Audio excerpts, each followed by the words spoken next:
So I don't normally do things like this, but I've written something that I want to share, and I wanted it to stay my words and not have to edit it down for publishing, so I thought I'm going to read it out loud, and I'm quite nervous, so bear with me. I am a survivor of domestic violence, or IPV, intimate partner violence, which is something I never in my life expected I would say, let alone be broadcasting into the ether. He was a magnanimous person who didn't really give you a choice not to be drawn to him. He could be charming, funny, manipulative, devious. He was younger than me and his immaturity obvious, and for a period of time I wasn't interested. I was newly single and gaining my bearings in a period of change in my life, making dumb decisions.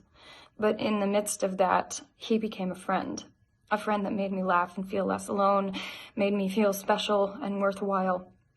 And then once we started dating, it was a 0 to 60 catapult. And I wasn't just a ragdoll letting myself be swept away into a relationship I didn't want, but I was unsure about what I was getting into from the get-go, as strange as that might sound. It's still hard for me to dissect what I was thinking and feeling that kept me from stopping what felt like a runaway freight train. But the most logical deduction I've come up with is I was a child from a nonviolent but broken home, and the ways in which the effects of my parents' divorce manifested in me were varied, but sheer terror of a failed relationship in my own life was one of them. I also hadn't figured out that I could say no and disappoint someone and still be okay. It didn't matter that I had misgivings whether or not he was the one. At the time, it felt very good how much he coveted me, how much he seemed to treasure who I was. He loved me. I thought I loved him, and I was going to make it work. The abuse was not violent at first. At first, it reared its head at me under the guise of common dysfunction coming from his insecurity and depression. He confided in me the tragedies he had experienced, the injustices and insecurities he had been dealt. It was all very real and easy to sympathize with, making it alarmingly easy to excuse when the damaged man that I felt for became too wounded to control himself. There was a lot of jealousy. He was snooping on devices.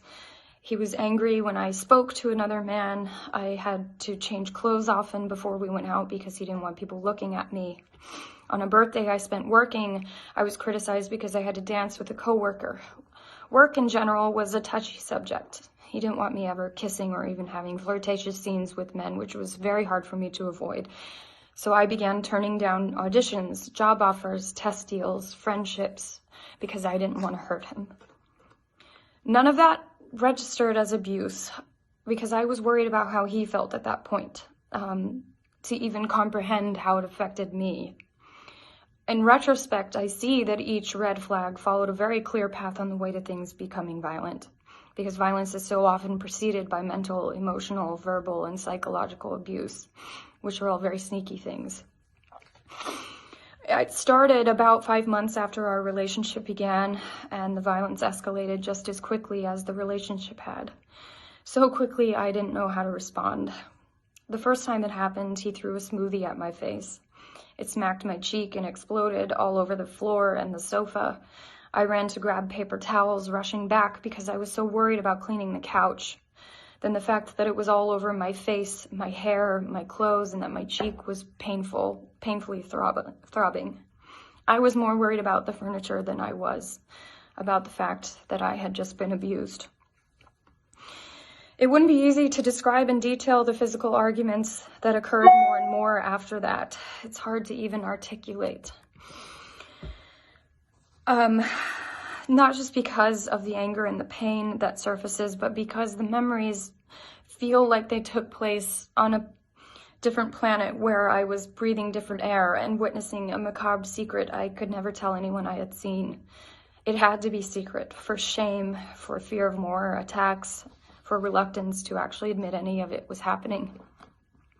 The stark truth is, I learned what it felt like to be pinned down and slapped repeatedly, punched so hard the wind was knocked out of me, dragged by my hair across pavement, head-butted, pinched till my skin broke, shoved into a wall so hard the drywall broke, choked.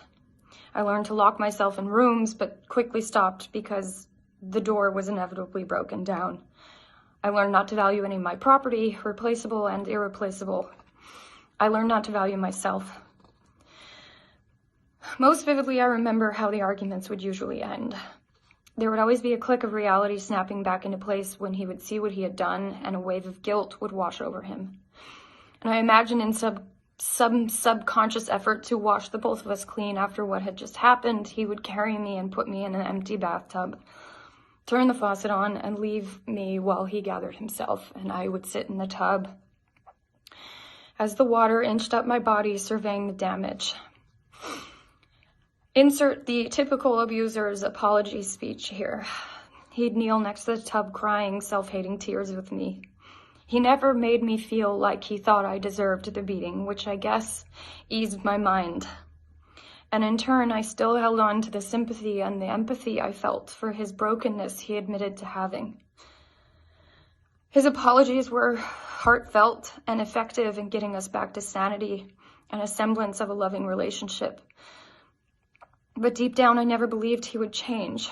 I just fooled myself into believing I could help him. I thought that I could love him enough to make him see a way of life where violence was not the way you handled emotions. So I consciously deluded myself into thinking that forgiveness would heal him enough to make it stop. Someone had to let him know that his behavior wasn't okay. Who better than the one he was taking it out on? So I'd pull down the drain in the bathtub, and down the pipes the argument would go with its indecency, humiliation, sorrow, rage, and myself. I went down that drain every time he put me in the tub. My fortitude, my worth that he had begun to define, my blood, my multitude of tears. He once jokingly told my mother she cries enough water to end thirst in a third world country. Months and months of this routine passed, and sometimes there wouldn't be a physical argument for a month or two, and I would distrustingly rejoice in the peace, thinking maybe it's actually different now.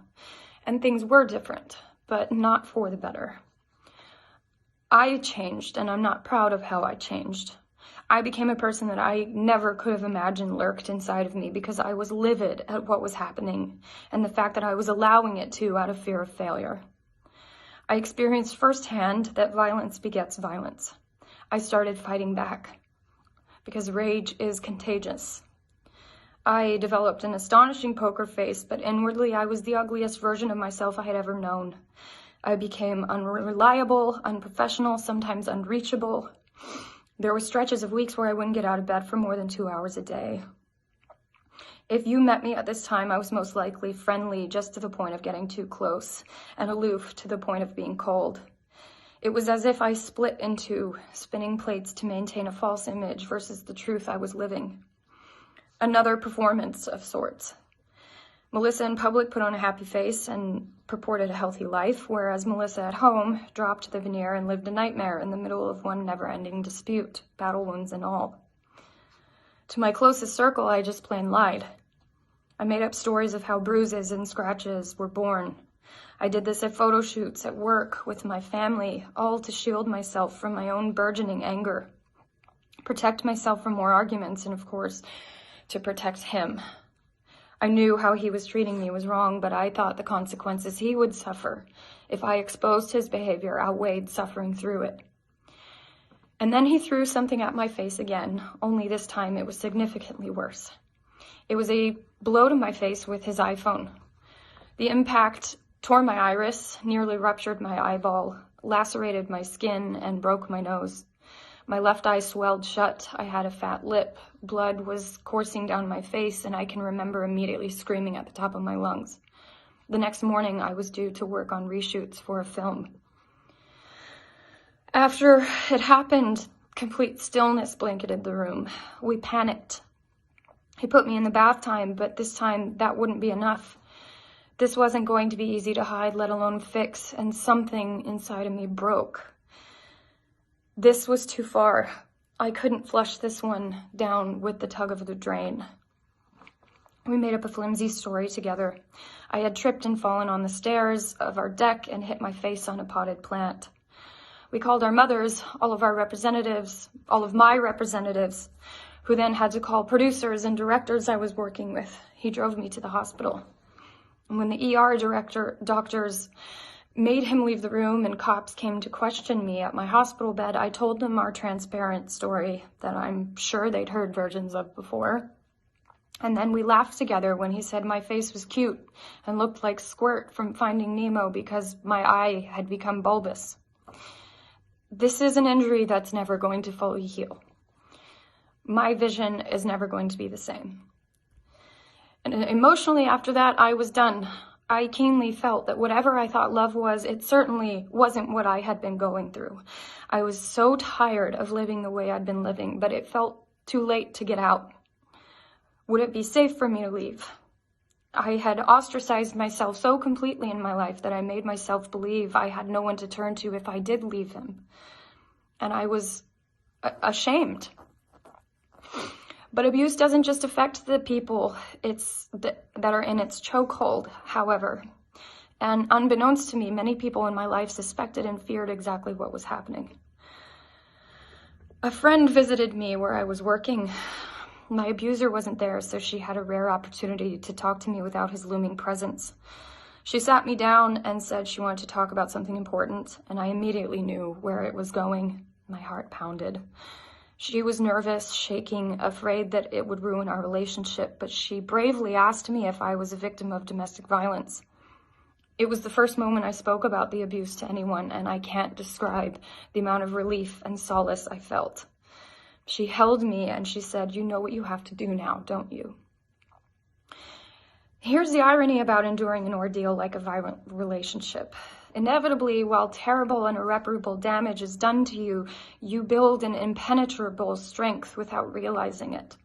Finally, uttering the words that I had muted for so long inflamed that power in me. I had to get out, and I took careful steps to leave him as quickly as our relationship had sped into my life. Leaving was not a walk in the park. It is not an event, it's a process.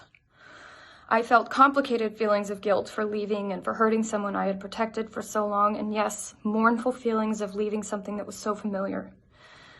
But luckily, the people I let in, the more I was bolstered, and I never lost the sense of clarity that kept telling me, "You do not deserve this."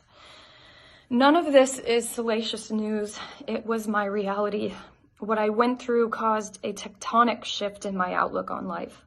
It taught me what love is and isn't, the strength I'm capable of. The violence I endured and yes, even tolerated, the lies I told, the protection I gave my abuser, these facets all paint the dark and sinister portrait of that time of my life. But recusing those habits and breaking that cycle was the most rewarding, empowering choice I have ever made for myself. I feel an enduring strength and self-assurance that has dug its roots deep within me.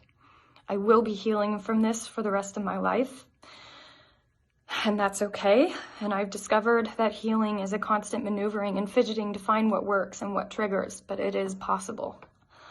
Sadly, IPV is one of the most chronically underreported crimes in the country, according to the US DOJ. It's estimated that 1 in 4 women in the U.S. ages 18 and older will experience severe physical violence by an intimate partner in their lifetime. And while it affects men as well, the numbers clearly show that it is a more prevalent women's issue and it's wildly intersectional in its reach. I want those statistics to change, and I hope that telling my story might help prevent more stories like mine from happening. I choose to love. I don't choose to minimize my life out of fear. I choose to love myself, to know that love does not include violence, and to let victims know that there is a way out in which you will be protected. If you are enduring what I went through and you see this, maybe you will find this tiny straw that will break the camel's back. Or at least you might begin to think of your freedom, in which case I am here. I am with you. And you can and deserve to live a violence-free life.